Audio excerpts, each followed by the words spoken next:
The Louisville Forum is a nonprofit, nonpartisan public issues group that was founded in 1984. The Forum hosts debates and discussions of contemporary and sometimes controversial public policy issues that affect the greater Louisville community. Our meetings always take place on the second Wednesday of every month here at Vincenzo's restaurant in downtown Louisville. For more information on the Louisville Forum, please visit our website, which is louisvilleforum.org. And now for our topic today, for those of you who are here and also those of you who are listening by way of our broadcast on public radio. Our topic today is torn from the headlines and quite candidly has been a challenging topic for our board to present. Our topic is jury selection. Can an all-white or all-black jury remain fair and impartial? In Louisville, jurors are randomly selected using tax information, voter registration, and driver's license information as it is entered into a computer. That information is blind as it does not include racial backgrounds, and the only way to gather these statistics is to actually have people who arrive for jury duty fill out a questionnaire. In October, Jefferson Circuit Court Judge Olu Stevens ignited a firestorm when he dismissed an all-white jury, agreeing with the attorney for a defendant that his African-American client could not receive a fair trial. Unhappy with the number of potential black jurors called to his court, Judge Stevens halted the drug trial and dismissed the entire jury panel, asking for a new group to be sent up. A few weeks later, in mid-November, after a 13-member jury chosen for a theft trial also ended up with no black jurors, Judge Stevens again found this apparent trend, his words, troublesome, and dismissed the panel at the request of a defense attorney who argued again that his black client could not receive a fair trial. Commonwealth Attorney Tom Wine asked Kentucky Supreme Court to remove Judge Stevens from all pending and future criminal cases while seeking a legal opinion from the Kentucky Supreme Court on whether Stevens had the authority to dismiss the jury. Judge Stevens then took to Facebook, criticizing the Commonwealth's move. That's when Tom Wine asked the Supreme Court to remove Judge Stevens from his criminal cases. Following their mediation proceedings last week, Judge Stevens returned to the bench after highlighting a thorny problem. The Racial Fairness Commission is a group of local judges, lawyers, and citizens which has for several years studied the issue of juries devoid of minorities. In monitoring the makeup of jury panels, the commission, as appointed by Chief Justice Joseph Lambert, found juries to be consistently lacking in minority representation. Today we have with us the committee's chair, which is Judge Denise Clayton, who will be speaking to us shortly. Social media exploded with responses on both sides of this thorny question. People of color in Louisville have consistently argued that justice is not colorblind. Commonwealth Attorney Tom Wine asked the Kentucky Supreme Court for an opinion as to whether Judge Stevens, or any judge, particularly Judge Stevens, has the right to empty the jury box for lack of minorities. For that action in social media, Tom Wine is being accused of trying to ensure all-white juries. Judge Olu Stevens, also on social media, has been accused of stirring a racist backlash against whites. Don't you love the anonymity of social media? And it's within this cauldron that the forum has chosen the backdrop for today's discussion, jury selection. Can an all-white or black jury remain fair and impartial? At this point, I'd like to welcome our first speaker to the podium as our discussion begins with an examination of the jury selection process with our first speaker, Judge Denise Clayton, who represents the 4th Appellate District, Division II. Judge Clayton is a West Louisville native, serving as judge in several courts since 1996. She is also the chairperson, as I mentioned a few moments ago, of the Racial Fairness Commission and has served on that body since it was formed in 2001 to examine racial diversity in the judicial system. Prior to her appointment and election to the Court of Appeals, Judge Clayton was Chief Circuit Judge for Jefferson County, where she had been a circuit judge for nearly 7 years. She was the first black woman to be elected Kentucky Circuit Court judge. She was also Chief Regional Circuit Judge and began her legal career as an attorney with the Internal Revenue Service. She's also worked at the University of Louisville as the Director of Student Legal Services and maintained a private practice before going to the bench. She was the Legal Aid Society of Louisville's Associate Director before becoming a Jefferson County District Court Judge in 1996. Please welcome Kentucky Court of Appeals Judge Denise Clayton, Chairperson.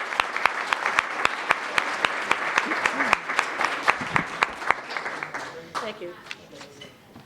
I sense a height disparity, which I don't think can be remedied, but thank you for bringing the mic lower. And thank you for inviting me. I do want to explain a little bit about the Racial Fairness Commission and the jury selection process, but I also would like to clarify a couple of things just so everyone is on the same page. There are two separate issues that were going on. A motion to recuse Judge Stevens by Commonwealth Attorney Tom Wine based upon the postings on Facebook. That was the basis for the motion for recusal. There was also a second issue, which is certification of the law. As you heard, after the panel was dismissed, the Commonwealth Attorney's Office sought clarification from the Kentucky Supreme Court as to what is essentially the proper way to seat a jury. The importance of the certification can't really be understated, because what each trial judge does in his or her respective courtrooms has no bearing on any other trial judge.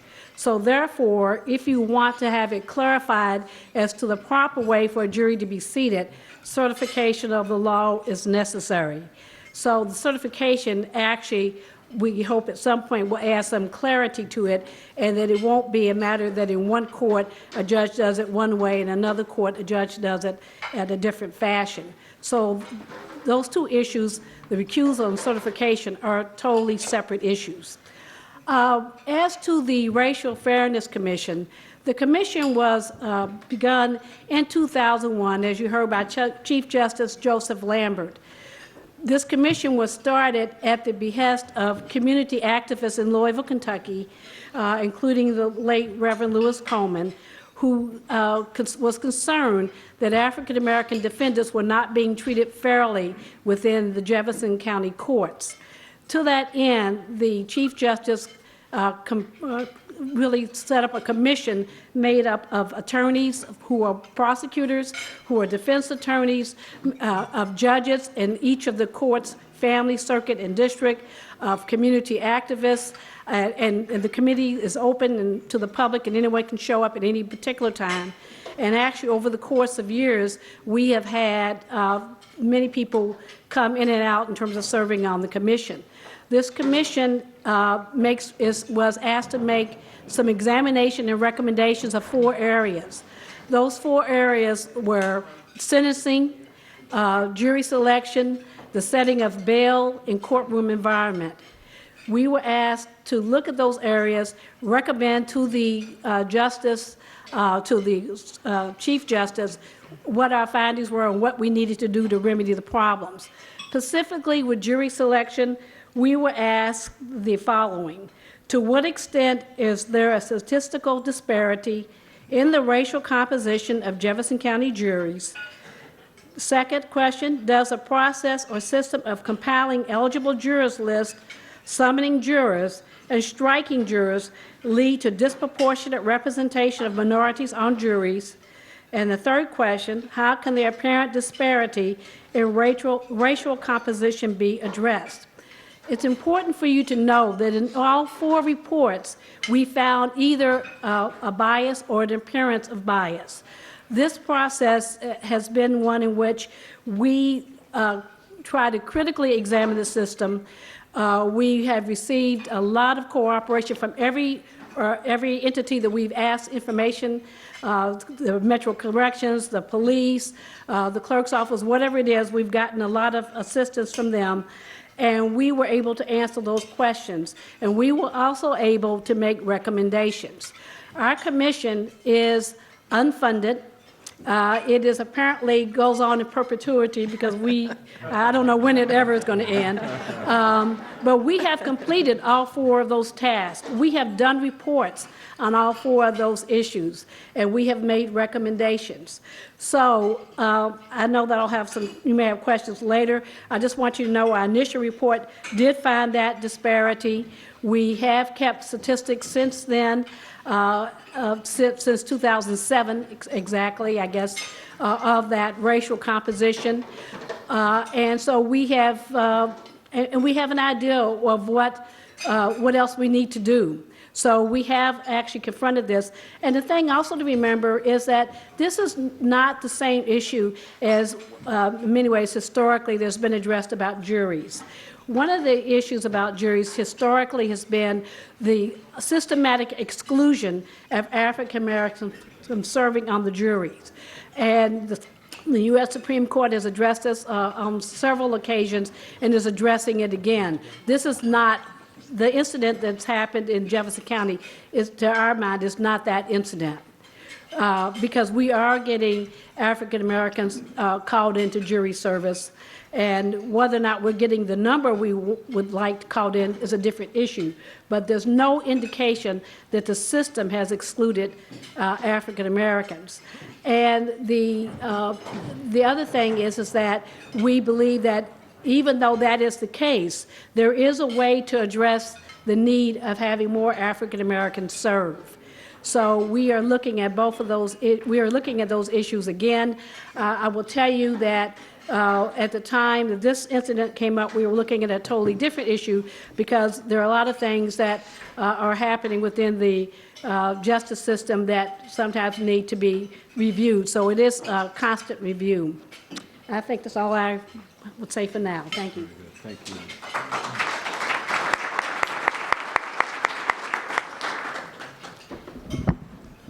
Thank you, Your Honor. Our next speaker is Professor Sam Marcolson, who teaches constitutional law, sexual orientation and the law, employment discrimination, and criminal law at the U of L Law School.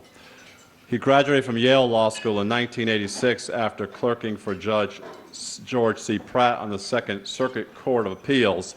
Sam joined the appellate staff at the Equal Employment Opportunity Commission in Washington, D.C., where he spent the next 8 years briefing and arguing cases in the Federal Court of Appeals.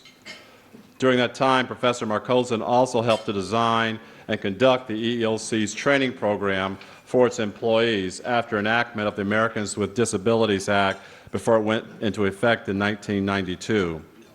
Since joining the U of L Law School, Professor Marcolson's research and writing has concentrated on constitutional law, especially the 14th Amendment and the civil rights issues facing lesbians, gay men, bisexuals, and transgendered people.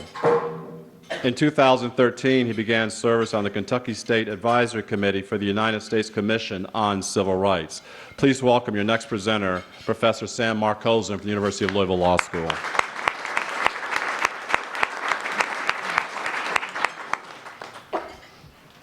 Thank you very much. It's a pleasure to be here, especially because you all have given me what every law professor always dreams of, which is a break from grading during finals. So I am extremely grateful for that. I want to basically try to talk about 3 things, if I can, during my time. The first of which I want to allude to briefly and hope to get a chance to talk more about during our questioning period. And that is one of those strange coincidences that arises sometimes in life that makes you believe that there really are no such thing as coincidences.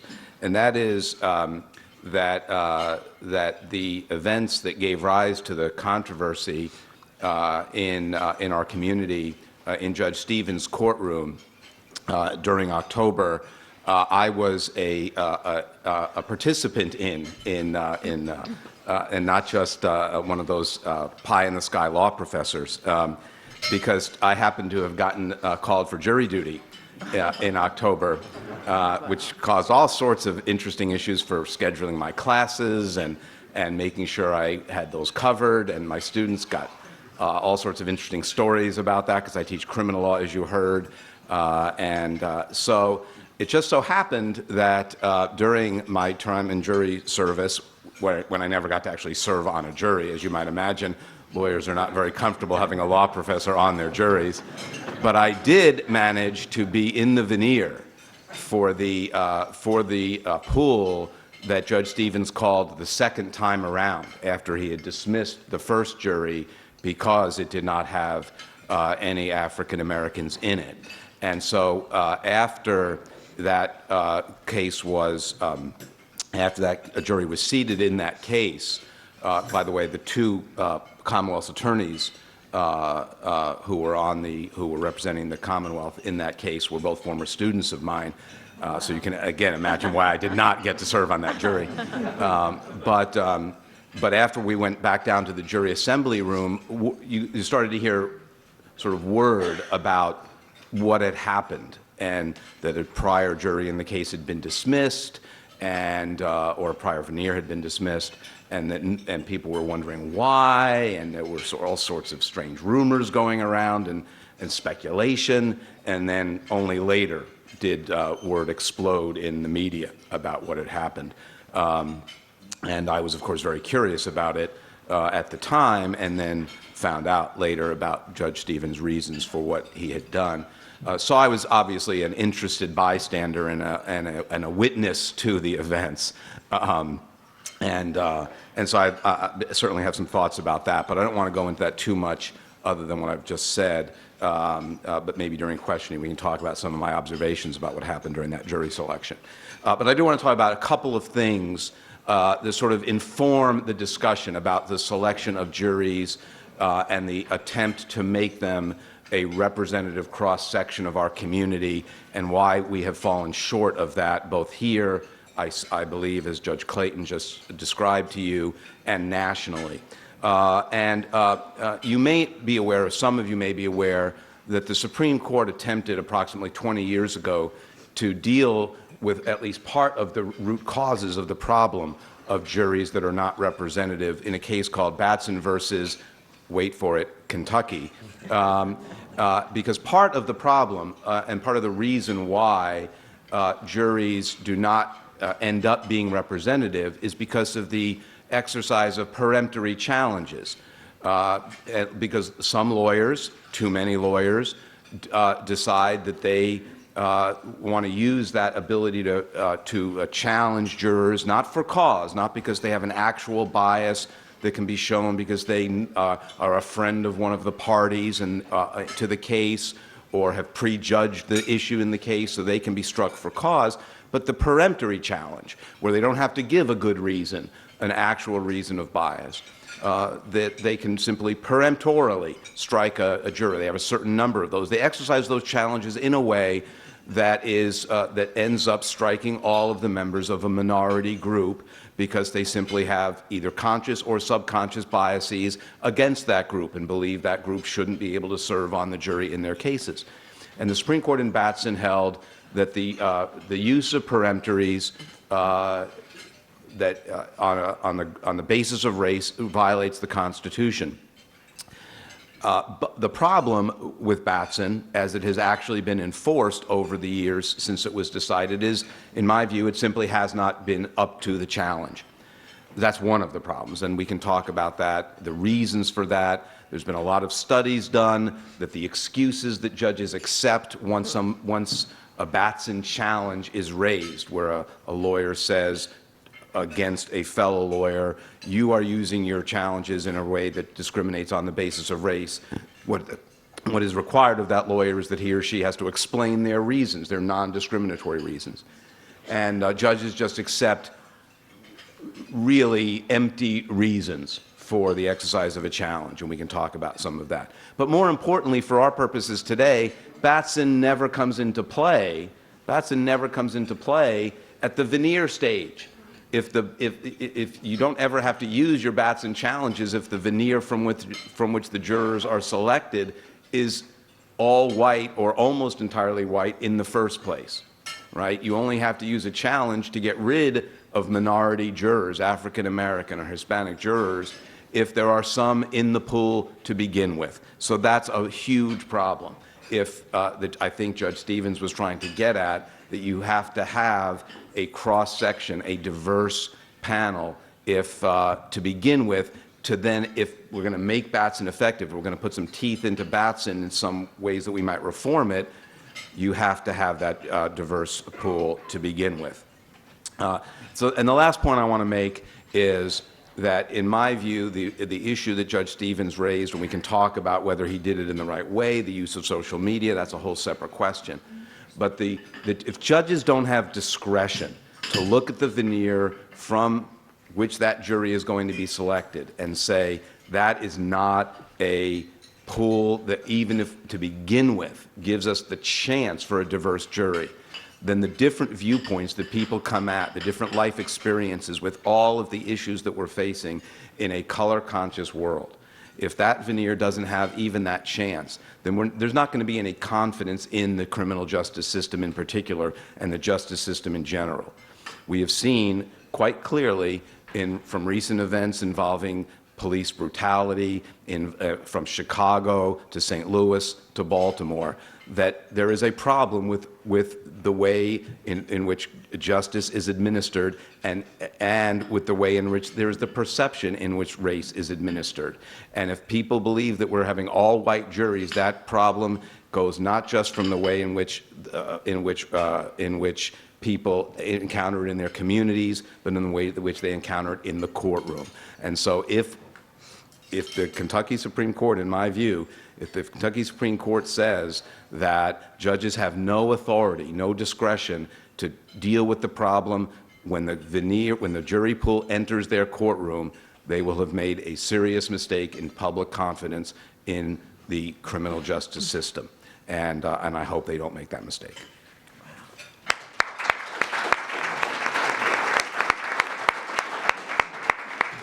Thank you, Professor McCozen. At this point, before we meet our next and final speaker for today and take your questions, board members will begin picking up questions from each table. There should be a slip of paper in front on each table for you to submit your questions, which we will begin taking after we hear from Sadiqa Reynolds. Ms. Sadiqa Reynolds is the new president and CEO of the Louisville Urban League, and she wrote an interesting op-ed piece in the Courier-Journal, which brought her to our attention for an invitation to today's program. That's what happens when you write articles and they get published, and people always, you never know who's reading them. And so we thought she would be ideal for this program today, as Sadiqa formerly worked in Metro government as Mayor Fisher's deputy of community building, where she oversaw several city departments, including Metro Parks, Animal Services, and Public Health and Wellness.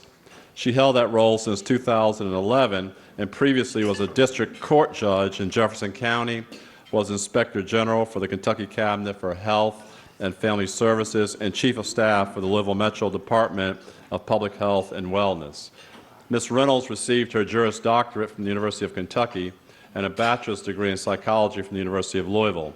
Please welcome our next presenter, Sadiqa Reynolds. Thank you. Thank you all. Thank you so much for the invitation. It is a pleasure to be here today. I always like to start these things with all these lawyers and judges and wonderful professors by saying, yes, I was a judge. I lost the election, though. That doesn't mean that I'm not smart. It just means I'm not a good politician. I should never, ever run for anything. So we have that established. I think that this issue is tremendously important as it relates to diversity in the jury, for the reasons really that the professor indicated and also Judge talked about a little bit. We have got to make sure that there is diversity in the jury pool, and then that the panel does reflect the community that we are living in. The fact of the matter is that when Judge Stevens released that jury, he was able to very quickly seat another jury, which tells us that there was, in fact, diversity in the pool that day. So we are not hearing that they had to wait another day, they had to wait another week, it was another month. Justice was able to be served. So that's the first thing. So this argument that you may hear from people about whether or not there's actually the ability even to get the right people into the building, not really an issue here, right? Because we had the right people in the building, one jury panel gets dismissed, the next one gets seated, and life goes on. The other thing that I have not heard people talking about is the fact that this happens. This is not the first time. We have other judges in that circuit court building that are dealing with this, and how they deal with it is an issue because it depends on how conscious your judge is. It depends on how comfortable they are with. So I've had practice law and I've had a judge say, everybody come up.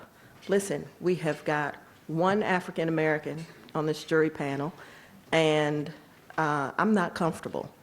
Let's talk. And we usually, what I have seen is that there has been some sort of agreement. I have never really seen a judge throw out, you know, the whole panel as Judge Stevens did. But I think he's on to something. And I think there should be an obligation, because if you think for a moment that there's any real faith or trust in the criminal justice system today as it stands, we're just wrong about that. And I think we're seeing that play out in the media and all across the country. And so it's unfortunate sometimes that these things get framed in a way that is, can an all-white jury be fair? So if you say, well, I don't really want an all-white jury, then it means that you think white people can't be fair. That's not the case. That's not it at all. The issue is that fair? And I think that that's the thing that we really need to talk about. What is fair?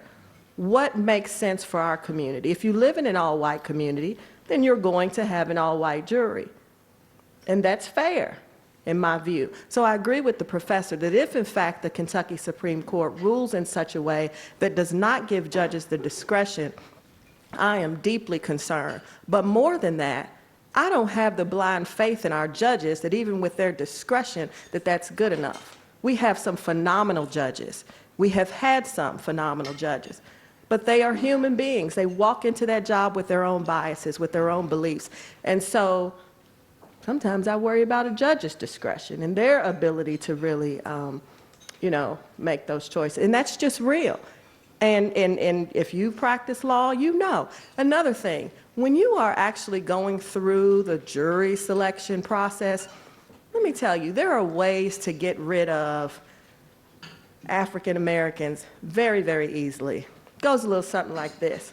Raise your hand if you've ever had an incident with the police. Just raise your hand.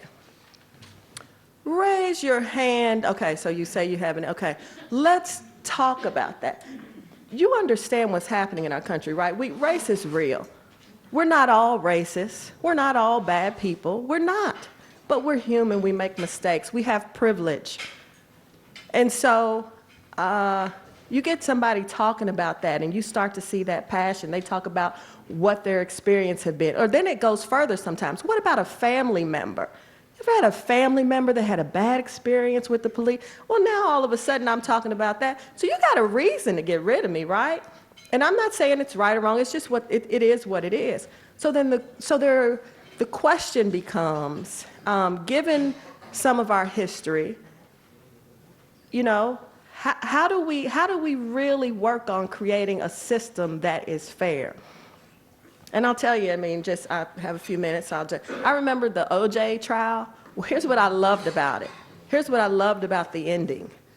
That it showed the country how bad our system was, I thought. And that moved beyond race, right? It was about financial power and what justice cost. And I thought that was going to do something, that at that point we would say, wait a minute, we don't like how this system works. Well, Judge Clayton just said she is on this committee in perpetuity, unfunded.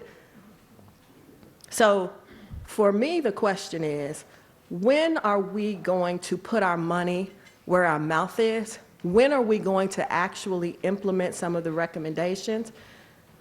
And please understand, this is not an indictment, in my view, on Judge Wine. I still call him Judge Wine because he was a judge when I met him. And he was a wonderful judge. This is not, for me, about Judge Stevens or an indictment on Judge Stevens. This is about a system and not trusting people to be better than they are. You have no reason to do that. You have no evidence. What I heard the judge say is that for years, in every study, in every way, bias has been shown. So I'm not going to debate what has been proven. Thank you.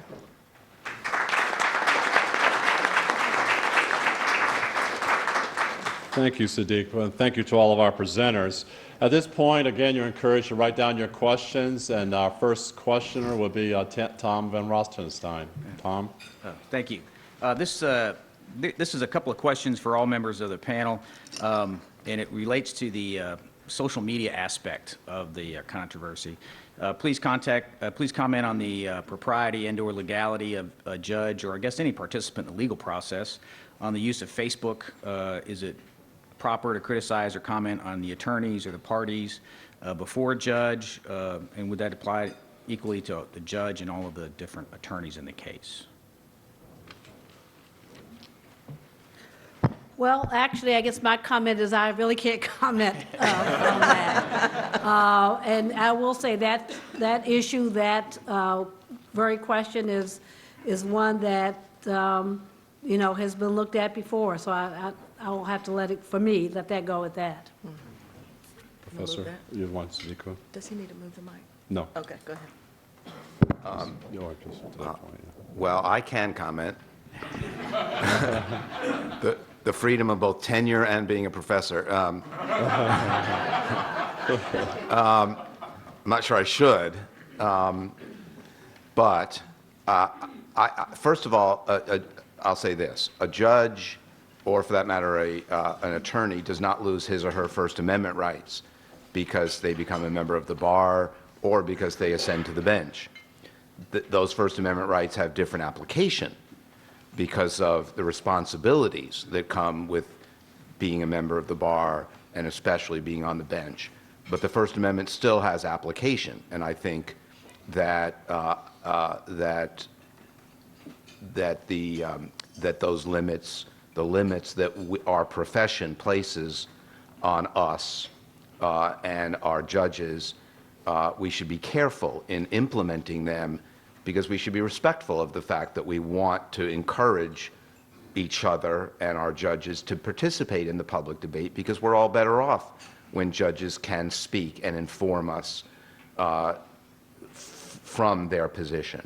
So I think as a matter of public policy and First Amendment policy, we should want to encourage that participation. That said, I wish that, because I think it is such an important issue and that the issue transcends the personalities, I wish that Judge Stevens had framed his comments in a way that spoke more to the issue than the individuals, because I think that would have contributed more to the understanding of and the consideration of the issues of race in our criminal justice system, the need for diverse juries. I think by personalizing it, we lost something. So I think there's a lesson to be learned there about not whether to engage in social media, but how to do it in a way that's most effective. Very good. Thank you. Next question, Greg Condra. This question is for Ms. Reynolds. And the writer asked about, I guess in the past you've used the phrase Jim Crow juries. And did you want to comment on that? And if you did use that phrase, in hindsight, do you wish you hadn't? Does that ring a bell? I've rarely said anything I wish I hadn't, first of all. Okay. And I don't ever, and I don't remember using that. I don't know what Jim Crow juries. Okay. Did you? Yeah. Did you? I didn't use that phrase, but I wish I had. Okay. I think it's a great phrase. So if Sadiq will use that phrase, I praise her for it, because I think it's very I think it's a powerful image that reminds us that that of the connection between our past, our racist past, and the need to not have vestiges of that legacy haunt us into the present. I don't think there's anything wrong with that phrase at all. I think if it was yours, I'd like to steal it. That's what I meant when whatever somebody heard me say. I don't think so. Well said. It's nice to have counsel with you at all It is. times. That's always good. Thank you so much. Next question, please, Tom. Yes, this is directed to Judge Clayton. Judge Clayton, the commission did it make recommendations with regards to the composition or the calling of jury pools, and what were those recommendations that they were made, and haven't even been implemented, or has there been resistance? Yes, we did make, actually made quite a few recommendations. One of the recommendations was to keep monitoring the system to track the composition, and we have done that. And the commission noted in this report is in 2007, that we have two different demographics that we could look at. The one is the overall composition of African Americans in the Jefferson County community, which is 21, 22%, so whatever, depending on which set of statistics you view. And the next issue, though, is the number of African Americans eligible to serve on a jury. That's lower, and that's based upon excluding individuals under the age of 18 who would not otherwise be eligible for jury duty. That's not looking at any other statistic other than excluding minors. So that's more like 15 or 16%. So every 2 weeks, we have a new panel come in, and we know that we are almost always getting the minimum of 15%. We are not getting the overall larger demographic of the 21%. But to answer the question specifically, we had several recommendations. We had recommendations regarding the changes to the process, making sure, for example, that those are randomized lists, that those lists are, that perhaps the list should be expanded to individuals, not just driver's license, but individuals who are receiving a state-issued ID. That would be a broader category, to perhaps looking at public assistant list. Make sure that, ask for the administrative office of the courts to have someone track this both locally and statewide, to address disqualification provisions, to look at restoring rights of ex-felons who have served, to be able to serve on a jury, who've completed their sentences. We've asked to increase juror compensation. You know, it's $12.50 a day, which really doesn't help. That perhaps public awareness, but also we also said we should look at peremptory challenges that Professor Markinson indicated. So what has been actually implemented has been the tracking by us locally. The other issues, again, have not, some of that is legislative. And the thing to remember, even though our report is about Jefferson County, what we are recommending is statewide, would have a statewide effect. So they're not looking at whether or not it just works in this county, but does it work in the other 119 counties? So I'm hoping that some of these things will go back on the legislative agenda. They did come up at one time, they didn't go anywhere. I'm hoping that they'll be reconsidered. Judge Clayton, in reading some of the findings from the commission, I was shocked to see where 200 people who are regularly summoned for jury duty do not show up. So the question becomes, how does that number of people who are not showing up, 200, which I found appalling, how does that affect the minority disposition of the jury box? Well, and that we don't actually know. Right. What we have is two different categories. We have the 200, I think you're referring to, 200 people who have returned their summons, said they were coming, and then don't show. Now, those are the numbers now we're going back and tracking and get those people to come into court. And we do that by issuing a failure to appear letter, and the sheriff could actually go out and pick people up, which might get their attention. I don't know. And let me say that the jury administrator in Jefferson County does not necessarily believe that it's a matter of everybody just blowing off jury service, because what she will have happen is the day after people are summoned, call up and say, you know, I've totally forgot, can I still come in? So we hope we'll get more of those individuals. But we have another group that roughly is about 200 also, and that's people unable to locate. We don't have good addresses for them.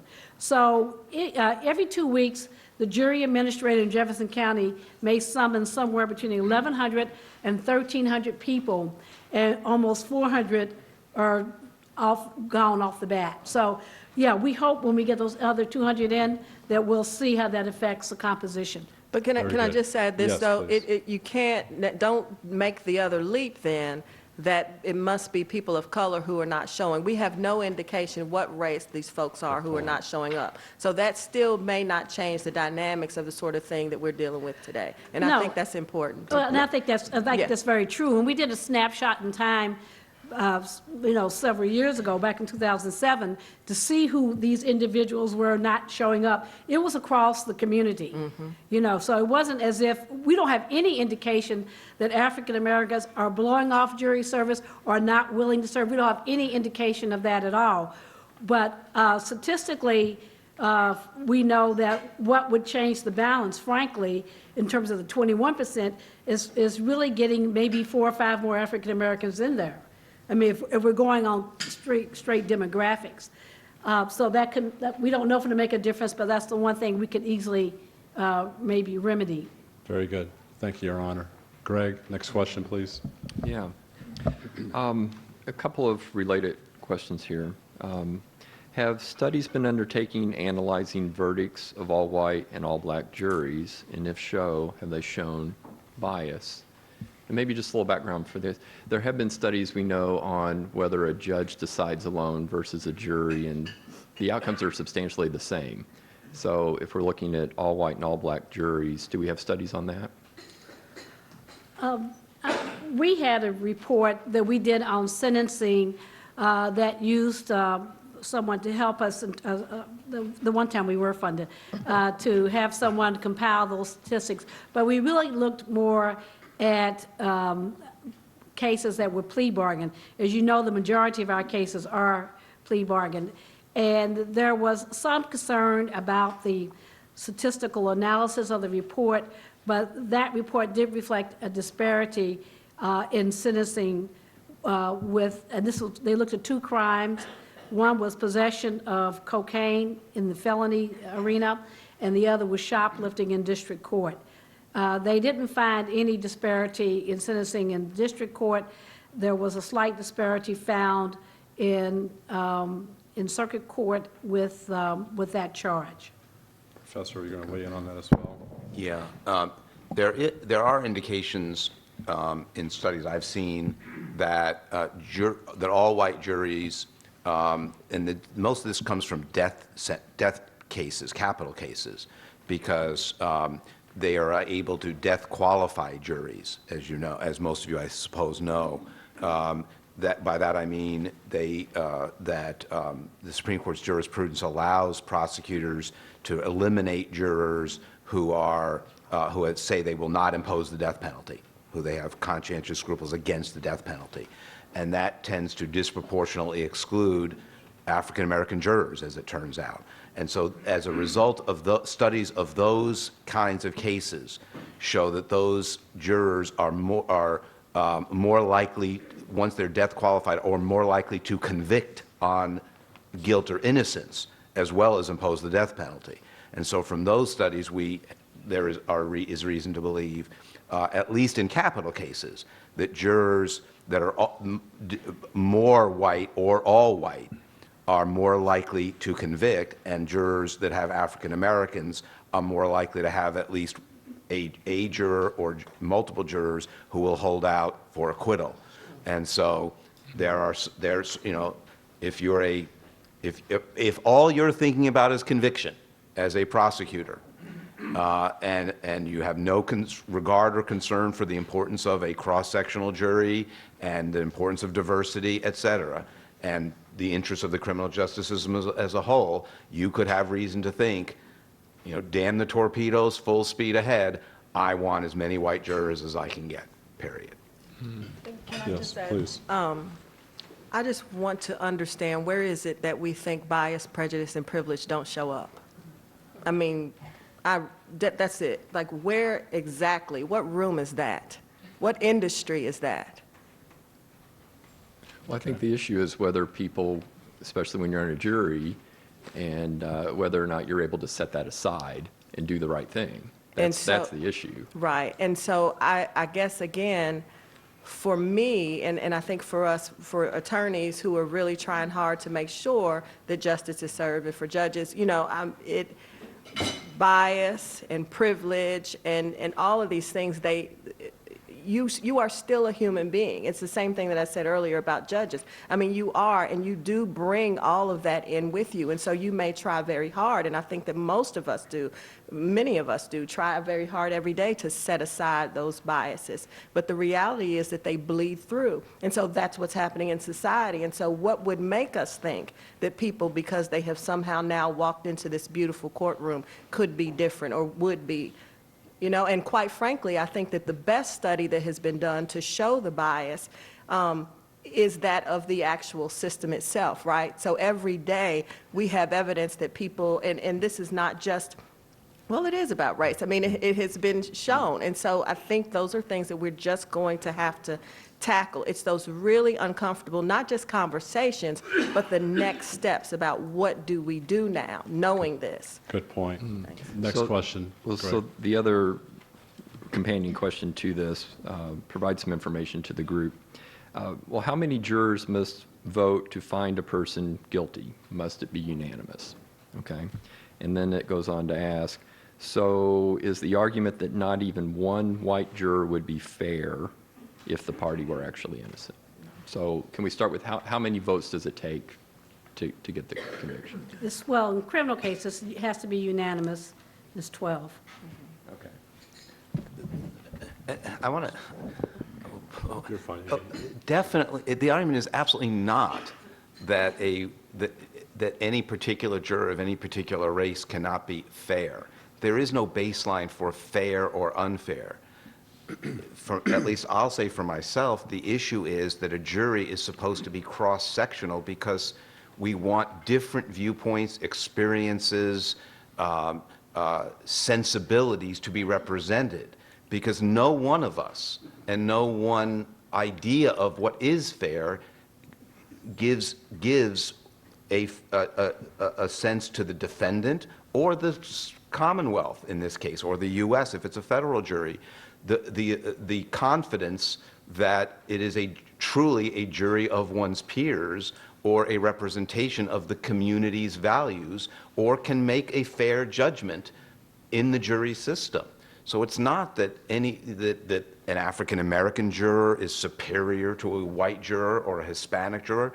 It's that a fair jury represents all viewpoints, and that everyone can have confidence that the verdict rendered is as fair as we can make it, as fair as we can make it. And there's no perfect jury, but one that represents one perspective is one that erodes our confidence in the system that we operate under. With that said, Judge Clayton, do you think that the current system of selecting jurors in Jefferson County is fair or unfair, pinging off of Professor Marcosin's answer? All right. Well, remember that what we're looking at least what I'm looking at, is whether the system is fair. And from the data we have, I believe the system is fair. Now, that having said that, I also have already told you one of our concerns is broadening that representation. Do I believe that the system itself, that is, and I'm not talking about voir dire as we had discussed with Professor Markinson. I'm speaking of just individuals coming through the door. Do I think it's a random list of people? Yes, I do. Do I think that each time that a jury gets called to court, that is a random selection? Yes, I do. And that's what we're looking at. Now, whether or not, again, we can get more people in the pool to increase that diversity, I think we should absolutely be doing that. But I don't have any reason to believe that the system that we have of summoning jurors is in any way unfair. I also think, as our report indicated in 2007, that I think we need to look really at peremptory challenges. I think, for me, that's the most, that's one of the concerning areas. I think the whole system has to be reviewed, but peremptory challenges certainly has to be, I think, reconsidered. Very good. Thank you. We have time for one last question. Tom, do you want to tee it up, please? Certainly, and this is for all the panel members, and we had there's a lot of questions that are all in this vein, and it is, at what level of diversity or lack thereof should a judge in Jefferson County, or I'm assuming anywhere in the Commonwealth, dismiss a jury panel? And this goes back to the certification issue. Should the Supreme Court grant the certification, is there a level? I mean, how would a judge determine that, and how would it be reviewed by a reviewing court? Well, that's an excellent question. It's part of why I began with at least saying that at least the judge should have discretion. And, we use terms like abuse of discretion when we, as lawyers, and to look at the veneer, at the jury pool that comes into his or her courtroom and say, let's say there's 40 potential jurors in that pool, and, we're talking about 15 to 20% is your baseline. And I would use phrases like substantial departure from the baseline population of the community. And a substantial departure that looks like 0 to 5% would be a pretty substantial departure that would give the judge discretion to say, let's start over. Let's bring in a new pool. And I will tell you that the pool that I happen to be in that second time around, strange coincidences, was very diverse, easily met or exceeded, but within the range of 15 to 20%. And the jury that emerged as I left the courtroom, the jury that Judge Stevens seated, much to the credit, I think, of the attorneys from the Commonwealth's Attorney's Office who were the prosecutors in the case, ended up also being a diverse jury representing the community. And that jury, as it turned out, convicted that defendant in that drug case. I don't know if that story's ever really been told by the media. Diverse juries will convict on the evidence when the evidence supports it. He got convicted, well, there's a whole story to that too. So I would say something like a substantial departure from the baseline of the community would give the judge discretion to say, let's bring a new jury pool in here. That would be the standard I would articulate.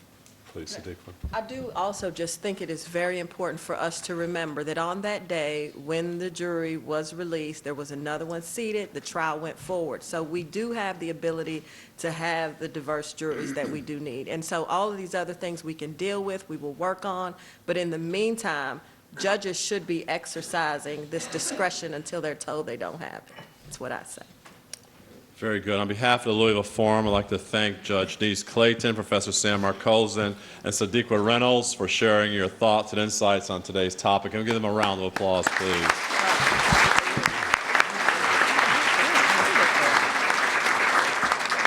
This could cause a continental shift within the forum. We've had years of the venerated Louisville stoneware mug. We've shifted to a very nice mint julep cup. And each one of you will receive a mint julep cup for being here today. I feel like a game show host. We also have over here, but what we do have for you to look forward to is our next Louisville Forum meeting. That will be held on January the 13th. If anyone's interested in joining the Louisville Forum, our board, or becoming a member, please see Pam Greenwell or visit our website, www.louisvilleforum.org, for more information. Otherwise, we'll see you on January the 13th. We'll have another great topic. If you'd like to make reservations, please do so on our aforementioned website or by calling our hotline at 329-0111. This session of the Louisville Forum is now adjourned. Thank you for being here today.